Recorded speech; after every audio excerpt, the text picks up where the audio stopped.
అది వీళ్ళకి తెలుసు. కానీ ఇందులో మాత్రం చాలా పెద్ద ఆలోచన లేకపోతే జరగదు. నేను మొదట్లో అయితే అట్లాగే అనుకున్నాను. కానీ ఎప్పుడైతే సీసీటీవీ ఫుటేజ్ మాయం చేశారన్నారో అక్కడ నాకు డౌట్ వచ్చింది. ఒక 10 రోజులు అనుకుంటాను, 18 నెలలు అన్నప్పుడు సంథింగ్ చాలా ఇష్యూ ఉంది. ఇంకోటి ఎప్పుడైతే వీళ్ళు సెల్ ఫోన్లని ధ్వంసం చేశారు అన్నారో ఈ రెండు చూసినప్పుడు చాలా పెద్ద ఇష్యూ ఏదో ఉంది.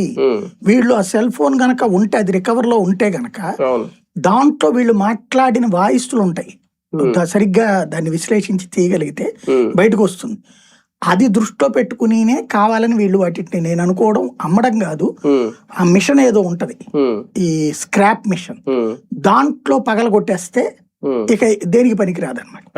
దాంట్లో తొక్కేసి ఉంటారు వీళ్ళు. మేబీ సిఐ గారికి సంబంధించిన పర్సనల్ ఫోన్ కూడా ఉండొచ్చు, ఏసీపీ గారికి సంబంధించిన నాగపూర్ లో చేయలేదు, ఎక్కడో ఇక్కడే చేసేసి వీళ్ళు కావాలని చెప్పి నాగపూర్ వెళ్ళినట్టు అక్కడ చూపించి ఉండొచ్చు. మొత్తం పక్కదారి పట్టించేసారు, ఇంకా పట్టించగలిగాం అనుకుంటున్నారు. కానీ వీళ్ళు చేసే ప్రతి పక్కదోవ ప్రయత్నము ప్రజల్లో కొత్త అనుమానాలకి తావిస్తుంది అన్న సంగతి మర్చిపోతున్నారు. ప్రభుత్వం కూడా సపోర్ట్ చేస్తుంది దీనికి అనే సంకేతం ప్రజల్లోకి వెళ్ళదా? ఆల్రెడీ వెళ్ళింది.